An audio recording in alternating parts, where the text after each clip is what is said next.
Olá, bom dia. Sou a professora Jane, do terceiro ano A, da Escola José Queiroz Ferreiras.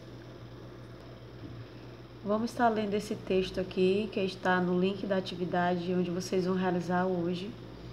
E o título do texto é Animais. Lembrando que antes de vocês realizarem a atividade de vocês leiam com calma o texto, analise cada detalhe. Se não entendeu da primeira vez, lê a segunda vez, para que vocês venham ter a compreensão do texto, porque as questões, elas pedem que você identifique informações explícitas, são aquelas que estão claras dentro do texto, são aquelas que estão nítidas. A partir do momento que nós lemos o texto, a resposta se encontra dentro do texto. Então vamos lá, começar a leitura e acompanhar a leitura juntamente comigo. Sem saber mais o que fazer para impedir as constantes fugas do canguru, o diretor do zoológico resolveu aumentar o tamanho da cerca. Assim, o cercado do canguru ganhou mais 1,5 metro de altura. Mas no dia seguinte, o canguru voltou a escapar. A cerca ganhou mais 3 metros, o que não impediu que o canguru fugisse novamente no dia seguinte. No momento em que o levavam pela 10ª vez para dentro da cerca, o elefante perguntou ao canguru: "Você vai continuar fugindo até a cerca atingir que altura?" "Não sei. O que eu sei é que sempre conseguirei fugir enquanto eles não fecharem a porta da minha cerca à noite." Quando vocês lerem o texto, o que vocês devem observar? O que acontece nessa história? O que está acontecendo na história do início ao fim? Quem são os personagens que aparecem na história? O que o canguru fez? O que o diretor fez? O canguru foi levado quantas vezes para ser preso, para ser colocado na cerca? E a última pergunta: o canguru foge porque o tamanho da cerca é pequeno ou porque não fecham a porta da cerca? Então, são questionamentos que vocês devem fazer durante a leitura do texto, para que vocês venham compreender o significado da pergunta. No caso aí, de acordo com esse texto, o que facilitava a fuga do canguru? Item A: é a cerca do zoológico ser muito baixa, a porta da cerca ficar aberta à noite, o canguru conseguir pular muito alto, o elefante conversar com o canguru. Então, você tem que analisar qual é a informação principal desse texto.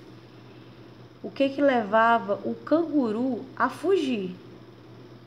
Aí você vai analisar qual é a explicação principal do texto que dá esta resposta para essa pergunta. Agora nós vamos praticar revendo alguns assuntos abordados durante esse período de aula, que foram as sílabas. Nós vamos rever sílabas, a quantidade de sílabas e a sua classificação quanto ao número de sílabas e a classificação da sílaba tônica. Classificação das palavras quanto ao número de sílabas. Então vamos lá, vamos rever esse assunto. Então vamos entender como é que funciona a classificação das palavras quanto ao número de sílabas.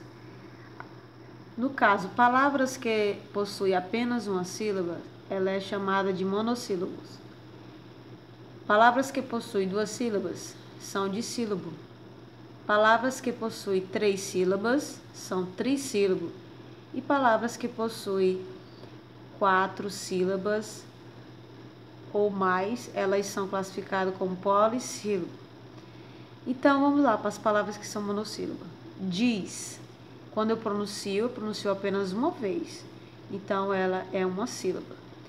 Dissílabo: copo, eu tenho 2 sílabas ao pronunciar. Então, ela é dissílabo. Trissílabo: capitão, eu tenho 3 sílabas. E as palavras polissílaba? Matemática. Eu abro 4 vezes a boca para pronunciar esta palavra. Pronto, agora nós vamos falar sobre sílaba tônica e em seguida a classificação das palavras quanto à sílaba tônica. Mas para isso a gente tem que entender o que é.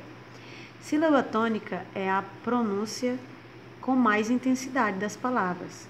Legal. Observe que a última sílaba, gal, ela vem com mais força. Agora vamos para os tipos de classificação. Quanto à sua tonicidade, nós temos as palavras que elas são oxítonas.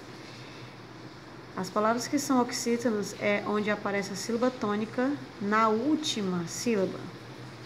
A palavra anão, observe que não, ela está com a tonicidade bem mais forte. E ela aparece na última sílaba.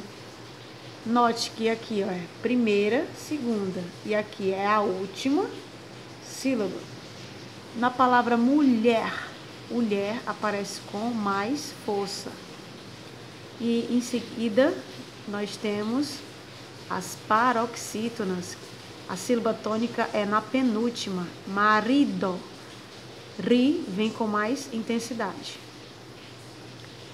E temos as proparoxítonas. A sílaba tônica é a antepenúltima. Última, penúltima e antepenúltima. Fábulas. A sílaba mais forte está no Fá. Então essa foi a nossa aula de hoje. Tenha um ótimo dia. A atividade está no link. E que vocês possam realizar e ler direitinho todas as questões. Tenha um ótimo dia.